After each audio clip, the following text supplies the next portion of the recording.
ঠান্ডা ঠান্ডা বৃষ্টির দিনে এমন ঝরঝরে ভুনা খিচুড়ি খেতে কিন্তু ভীষণ ভালো লাগে। আজকে আমি আপনাদের সাথে এই রেসিপিটাই শেয়ার করব। এই খিচুড়িটা এত মজা হয়েছিল যে বলার মতো না। প্রথমে এখানে আমি গরুর গোস্ত নিয়ে নিয়েছি, আর এখানে আমি অল্প নিয়েছি, হাফ কেজির কম নিয়েছি। নিয়ে এখানে আমি প্রথমে মশলা দিয়ে দিব, আদা রসুন বাটা দিয়ে দিব 1 চা চামচের মতো ভরে ভরে। আর এখানে দিব হাফ চা চামচের মতো জিরা গুঁড়া এবং হাফ চা চামচের মতো হলুদের গুঁড়া, মরিচের গুঁড়া 1 চা চামচের মতো, যে যেমন ঝাল খায়। আর এখানে ধনিয়া গুঁড়া দিয়েছি, আর লবণ দিয়েছি স্বাদ মতো।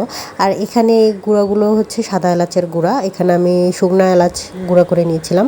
আর আমি এখানে কাঁচামরিচ বাটা দিয়েছি পুরোটা। এখানে আমি পুরোটা দিয়ে এটা মেখে নিয়েছি। প্রথমে অল্প দিয়েছিলাম, পরে দেখলাম যে না, ঝাল হয়তো বা কম হবে, এই জন্য আবার একটু দিয়ে দিয়েছি। পুরোটাই দিয়ে দিয়েছি এখানে আমি। দিয়ে এটাকে সুন্দর করে মেখে নিব, ম্যারিনেট করে রাখবো অনেকক্ষণ, আধা ঘন্টা 1 ঘন্টার মতো। আর এই ফাঁকে আমি ডালগুলো ভিজিয়ে নিব। এখানে আমি 3 রকমের ডাল নিয়েছি। এখানে নিয়েছি খেসারির ডাল, মুসুরের ডাল, আর হচ্ছে মুগ ডাল। প্রথমে আমি মুসুরের ডাল আর খেসারির ডালটা আমি এটা ভিজিয়ে নিব, এবং 2টা ডালই আমি সমপরিমাণভাবে নিয়েছি। আর এখানে আমি মুগ ডালটা ভেজে নিয়েছি একটু, এটাও আমি এই সব ডালের সাথেই ভিজিয়ে নেব। এই ডালগুলো আমি অনেকক্ষণ ভিজিয়ে রাখবো। আর এই ফাঁকে আমি চুলায় চলে যাব। আমার গোস্তটা যেহেতু ম্যারিনেট করে রেখেছি, সেটা এখন আমি কষিয়ে নিব, এই জন্য আমি প্রেশার কুকার বসিয়ে দিয়েছি। আর এখানে আমি তেল দিয়ে দিলাম, আর এখানে আমি গোটা মশলা দিয়ে দিব। সাদা এলাচ আছে, কালো এলাচ আছে, 1 টুকরো দারচিনি, তেজপাতা আছে 1-2 টুকরো, আর 2টো লবঙ্গ, আর 2 মুঠির মতো আমি পেঁয়াজ কুচি দিয়ে দিয়েছি। আর এখানে আমি এগুলো বেশ ভালো করে ভেজে নিব। ভেজে নেওয়ার পরে মেখে রাখা যে গোস্তটা আছে সেটা আমি এই ভেজে রাখা পেঁয়াজের ভিতরে দিয়ে দিব।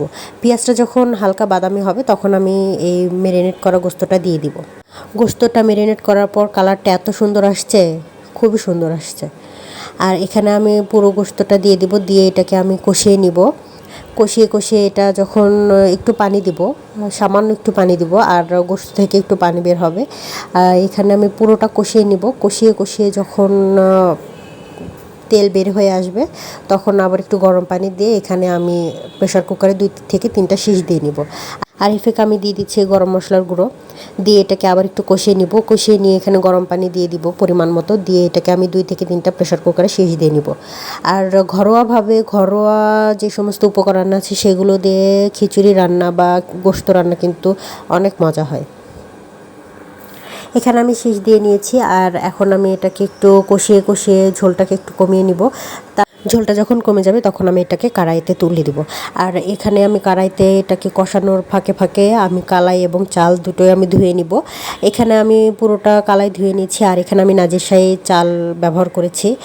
চাইলে আপনারা বাসমতি চালও দিতে পারেন এবং চিনি গুঁড়া চালও দিতে পারেন। ঝোলটা যখন আরও একটু গাঢ় হয়ে যাবে তখন আমি চাল আর ডালটা দিয়ে দিব। এটা দিয়েই আবার একটু এটাকে ভালো করে নাড়াচাড়া করে নিব। আর অবশ্যই একটু লবণটা টেস্ট করে নেবেন। আমি লবণ টেস্ট করেছিলাম, আমার কাছে কম মনে হয়েছিল তাই আমি দিয়েছি। আর এখানে আমি কাঁচামরিচ দিয়েছি 4টা, দিয়ে এটাকে সুন্দর করে কষিয়ে নিব। এরপর আমি পরিমাণ মতো এখানে পানি অ্যাড করব। এখানে পরিমাণ মতো পানি, গরম পানি আমি এখানে দিয়েছি, এখানে কিন্তু ঠান্ডা পানি দেইনি। আর এখন এটাকে আমি ঢেকে দিব, ঢেকে একটু হতে দিব। যখন এরকম গা মাখা হয়ে যাবে চালগুলো, তখন আমি এটাকে দমে রাখবো। আর আমি এখানে দমে রাখবো 15 থেকে 20 মিনিটের মতো।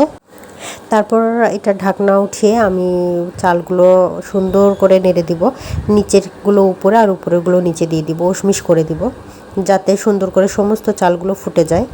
আর অল্প পানিতেই যাতে খুব সুন্দর এবং ঝরঝরে যাতে খিচুড়িটা হয়ে যায়। আর এই ফাঁকে আমি দিয়ে দিব পেঁয়াজ বেরেস্তা। এখানে আমি পেঁয়াজ বেরেস্তা দিয়ে আবার একটু ঢেকে দিব। ঢেকে আবার কিছুক্ষণ পর 10 থেকে 15 মিনিট পর আবার আমি এটাকে ঢাকনা উঠিয়ে এটাকে আবার নেড়ে নিব। এই তো এখন দেখতে পাচ্ছেন এত ঝরঝরে হয়েছে, আর বেশ সুন্দর একটা স্মেল আসছিল। আর এখানে আমি 1 টুকরো লেবু, কাঁচামরিচ, পেঁয়াজ, শসা এবং টমেটো সালাদ দিয়ে নিয়েছি। এত মজা হয়েছিল খাইতে, জাস্ট অসাধারণ। টমেটোর সালাদ এবং শসা, পেঁয়াজ, কাঁচামরিচ, লেবু দিয়ে খেতে তো আরও ভীষণ মজা লাগছিল। আর এর ভিতরের গোস্তগুলো এত নরম হয়েছিল যা বলার মতো না, হাত দিলে একদম গলে যাচ্ছিল। এই যে বৃষ্টির দিনে খিচুড়ি লাভারদের জন্য এই খিচুড়িটা কিন্তু একদম পারফেক্ট। বাসায় কিন্তু অবশ্যই তৈরি করে খাবেন, আর কেমন হলো সেটাও জানাবেন।